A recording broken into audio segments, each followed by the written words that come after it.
नमस्कार, दाल पेटा देख रहे हैं आप और मैं हूं आपके साथ आदर्श पांडे। मध्य प्रदेश ही नहीं पूरे देश में यूजीसी के 2026 के जो नियम है उसको लेकर के विवाद जिस तरीके से कट रहा है और इस विवाद का क्या समाधान है, आज उसकी चर्चा करेंगे। आखिरकार मोदी सरकार ने, प्रदेश सरकार ने, तमाम मोदी सरकार के उन मंत्रियों ने किस बात को सोच करके यह तय किया कि विश्वविद्यालय स्तर पर, यूनिवर्सिटी के स्तर पर जातिगत, जाति आधारित कोई समस्या होती है तो उसका ब्लेम एक समुदाय को दे दिया जाए। इसके दो फायदे हैं। पहला तो हमारे पास कोई हमको मेहनत करने की जरूरत ही नहीं है कि किसने क्या किया है, क्योंकि आरोप और सीधा सीधा सजा का प्रावधान जो किया गया है वो है सामान्य वर्ग पर। दूसरा फायदा यह है कि वोट बैंक, जी हाँ, एससी एसटी और ओबीसी का वोट बैंक काफी प्रबल होगा। और ये तमाम जो पहलू हैं, जिसके बाद ये एक बात स्पष्ट हो चुकी है कि मोदी सरकार यूजीसी 2026 के जरिए विश्वविद्यालयों में, शिक्षण केंद्रों में पूरी तरीके से यदि कोई जाति आधारित, जातिगत भेदभाव का कोई विद्यार्थी, बच्चा शिकार होता है तो उसकी जिम्मेदारी किसकी होगी? सामान्य की, सवर्ण की, अग्रणी जाति की। क्यों? क्योंकि इनकी संख्या कम है, इनके पास वोट बैंक का एक आधार, एक निश्चित वो नहीं है, तबका नहीं है।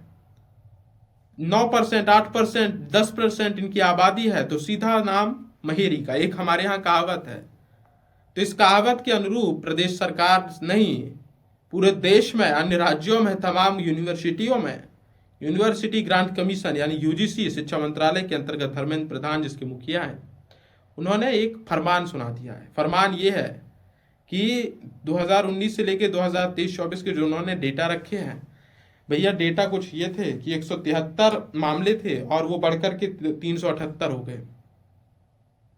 173 मामले बढ़कर के 378 हो गए।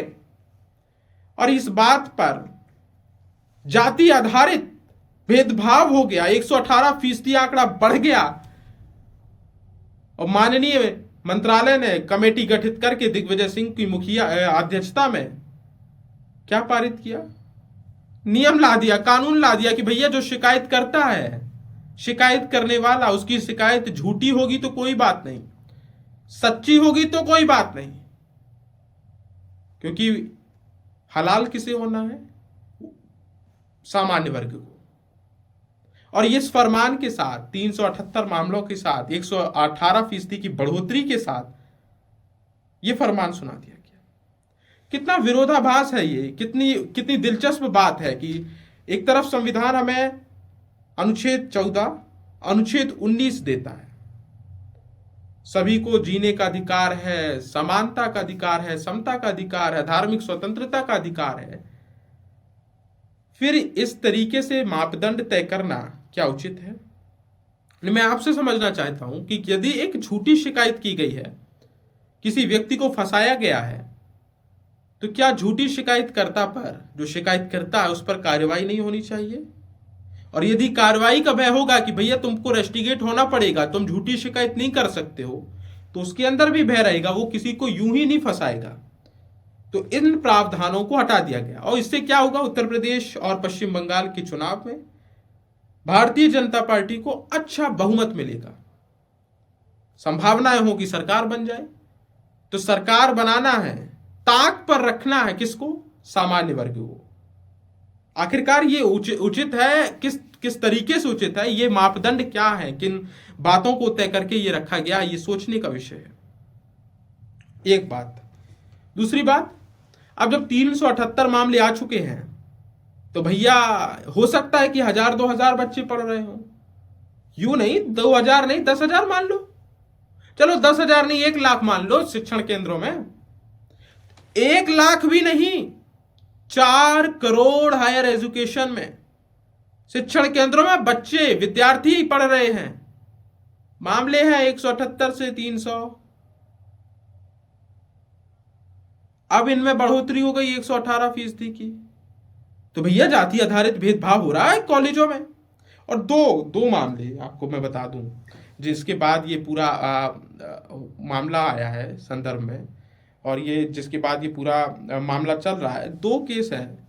उस समय राहुल गांधी ने भी ट्वीट किए थे। आपको मैं दोनों मामले बता देता हूँ कि किसके बाद ये हो रहा है। खैर, जो जाति, धर्म, लिंग, विकलांगता के आधार पर भेदभाव रोकने के लिए यूजीसी ला रहा है, और 118.4% की वृद्धि हो गई, जिसके बाद ये पूरा माहौल खड़ा हो गया और पूरा माहौल बना दिया गया कि भैया पूरा सीधा नाम मेरी का SC ST OBC। अच्छा, एक दिलचस्प बात यह है, 15 दिन की एक समय सीमा तय की गई है। 15 दिन के अंदर कमेटी को यह फैसला करना पड़ेगा, रिपोर्ट देनी पड़ेगी आयोग को। तो 15 दिन तो कमेटी भैया 2-3 दिन तो 4 दिन तो छुट्टी मनाती है, सैटरडे संडे ऑफ रहता है। कमेटी को क्या नाम भजे, कोई मतलब नहीं है।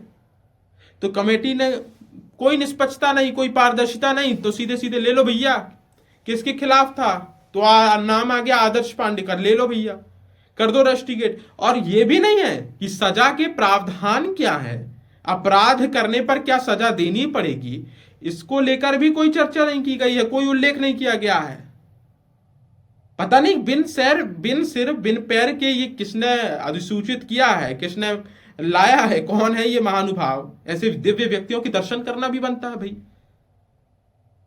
आखिरकार पता तो चले, सजा का प्रावधान नहीं है, कोई प्रावधान नहीं। अच्छा, SC का व्यक्ति SC के व्यक्ति से ही यदि भेदभाव कर रहा तो उस पर सजा क्या है?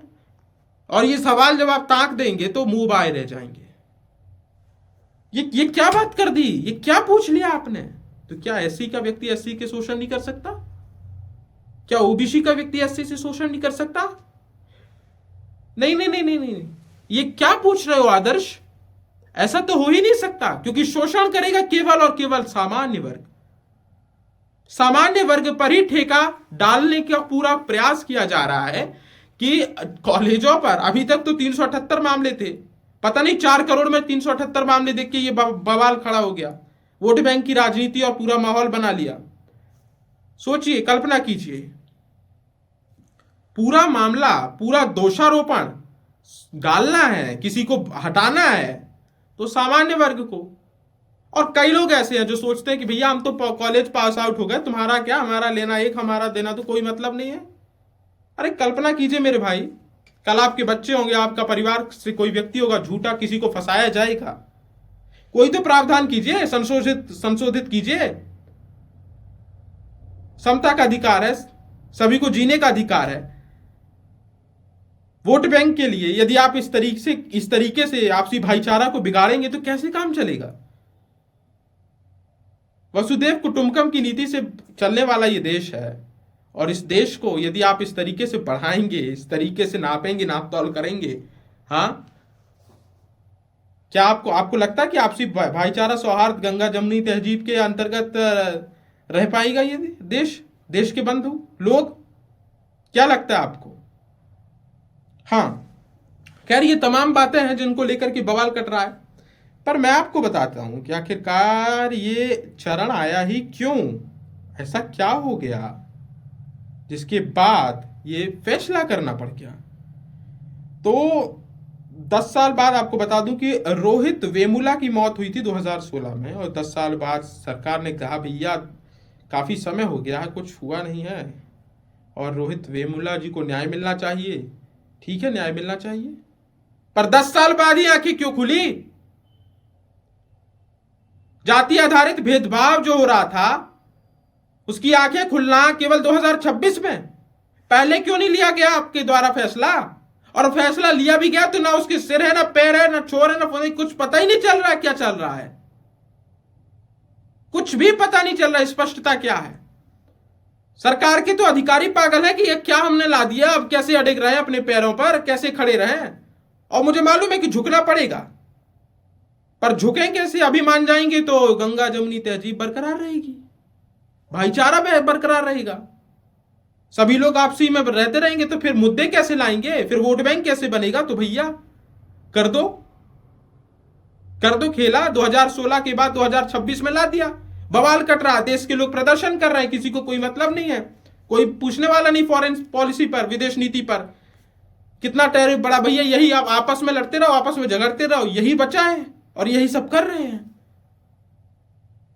तो मेरा ये मानना है कि यूजीसी जो यूनिवर्सिटी ग्रांट कमीशन 2026 ने जो अधिसूचित किया है, गाइडलाइन बनाई है, नियम बनाई है, थोड़ा सा इसका इस्तेमाल हो तो करिए, इसके इस्तेमाल के साथ बनाइए, संशोधित कीजिए, क्योंकि जीने का अधिकार सबको है और कहीं ऐसा ना हो कि इन अधिकारों का दुरुपयोग हो और कोई जीवन लीला ही समाप्त कर बैठे। तो ऐसे तमाम पहलुओं को, भविष्य की दृष्टि को ध्यान में रखते हुए सुधार कीजिए, क्योंकि सुधार बेहद जरूरी है।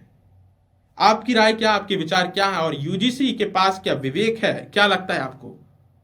कमेंट बॉक्स पर अपनी राय जरूर साझा करें।